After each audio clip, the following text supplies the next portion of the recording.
మన మాటలు నమ్మేశాడు. అవును, మన మాటలు నమ్మేశాడు. నేనేమన్నా పనిచేసానా జోకేసానా? ఓ ఇద్దరు ఎరగబడి నవ్వేస్తారా? అమ్మా అమ్మా నవ్వక మేమేదో ఆదికి వేరే అమ్మాయినిచ్చి పెళ్లి చేస్తామంటే నమ్మేశావుగా. అవునన్నయ్య, ఇంట్లో పిల్లని పెట్టుకొని వీధిలో వెతుకుతామా?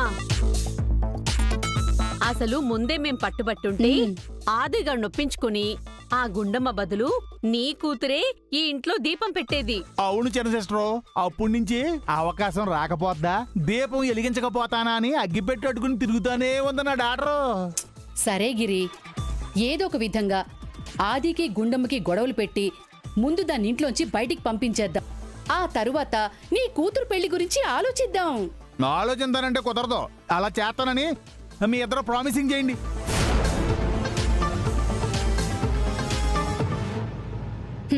నీ మీదొట్టు.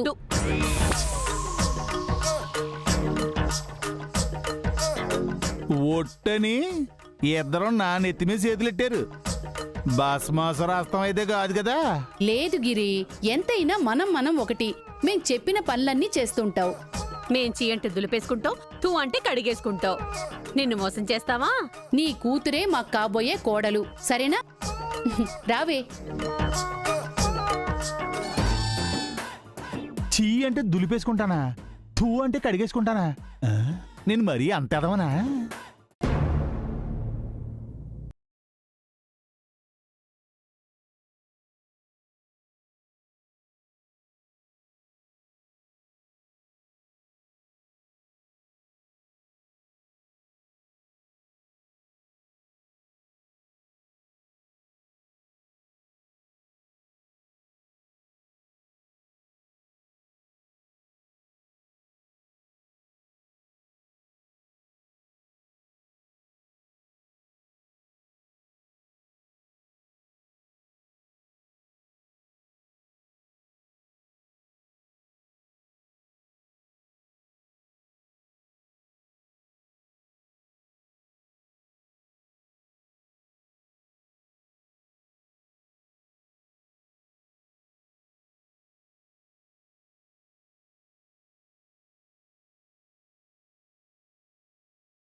తప్పు చేస్తే తప్పే అని చెప్పమని చెప్పింది.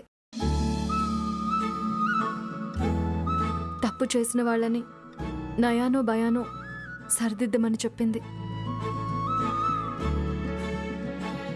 కోడలంటే ఇంట్లో పనులు చేసేది కాదు, ఇంటి పరువు మర్యాదలు కాపాడే బాధ్యతలు కూడా మోసేది అని చెప్పింది. ఇందాక నేను చేసింది కూడా అదే. అంటే మా అమ్మ వాళ్ళు అబద్ధం చెప్పారంటున్నావా? అవ్వాల్సిందేదో అయిపోయింది కదా, ఇంకా ఎవరిది తప్పు ఎవరిది ఒప్పో అని డిస్కషన్ ఎందుకో.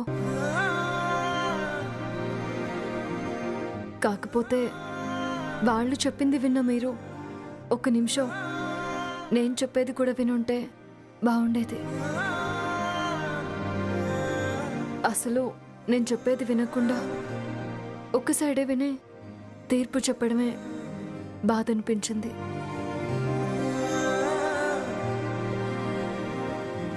ఒక ఆడపిల్లకి కష్టం వచ్చినా ఆనందం వచ్చినా చెప్పుకోవడానికి చాలా మంది ఉంటారండి. అమ్మ, నాన్న, అక్క, చెల్లి, తమ్ముడు, ఇలా చాలా మంది ఉంటారు. కానీ అదే ఆడపిల్లకి పెళ్ళైన తర్వాత ఒక్కరే ఉంటారండి, ఒక్కరే. అత్తారింట్లో ఎంతమంది అయినా ఉండనివ్వండి, తన బాధని కానీ సంతోషాన్ని కానీ చెప్పుకోవడానికి భర్త ఒక్కడే ఉంటాడండి.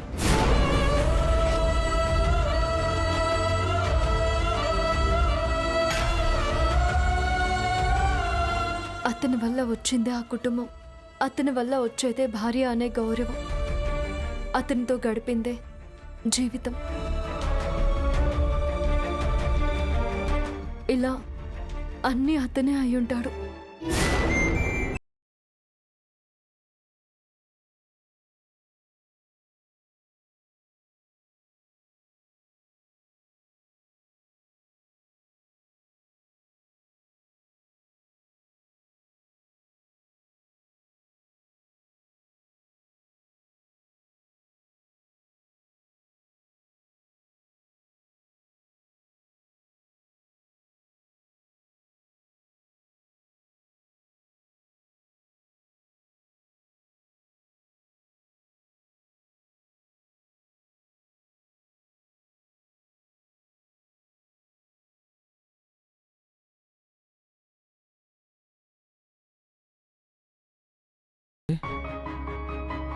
దీని ఆకారమే పెద్దదనుకున్నాను.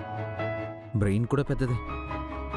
సింపుల్గా 4 డైలాగులు చెప్తేనే అరేరే మనం చేసింది మిస్టేకే, తన వెర్షన్ కూడా వింటే బాగుండేది అనిపిస్తోంది. ఓ వాము, ఇక మీదట దీన్ని ఎక్కువ మాట్లాడించకూడదు.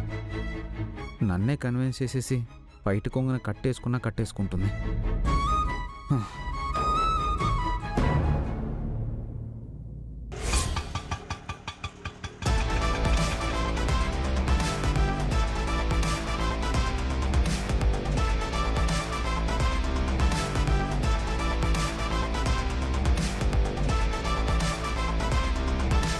ఇదిగో ఆటో బెదరా, మీటర్ ఎంత చూడు. 300 సార్. నీకు పెళ్ళయిందా? అయింది సార్. పిల్లలు ఉన్నారా? ఒక పాప సార్. ఇందా తీసుకో. సార్ సార్ సార్ మీటర్ 300 అయితే 400 ఇచ్చారేంటి సార్? పిల్లలకి అలవాడు కదా, తీసుకో. సార్ ఇప్పటి వరకు మీటర్ ఎక్కువ తిరిగిందని గొడవ పడేవాళ్ళని చూశాను సార్. సందులు గొంతులు తిప్పి తీసుకొచ్చేవాడిని గొడవ పడేవాడిని చూశాను సార్. కానీ మీరేంటి సార్? పిచ్చోడా, భగవంతుడు నాకు ఇచ్చాడు. నేను నీకు 100 ఇచ్చాననుకో, నాకు తరిగిపోయేది లేదు, ఈ 100తో నీ జీవితం పెరిగిపోయేది లేదు. ఆటోకి మీటర్ మీద ఎక్కువ డబ్బులు ఇచ్చానని మంచోడు అంటున్నావు కదా, నువ్వు కూడా అలాగే మంచోడు అనిపించుకో. ఇవ్వలేని వాళ్ళైతే వదిలేయి, ఇచ్చిన వాళ్ళ దగ్గర తీసేసుకో. ఓకే? సార్ మీ పేరేంటి సార్?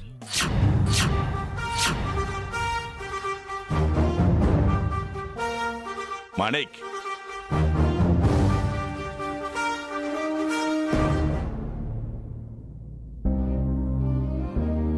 నమస్కారం అండి శ్రీనివాసరావు గారు. ఓ మీరా, రండి రండి రండి. బాగున్నారా?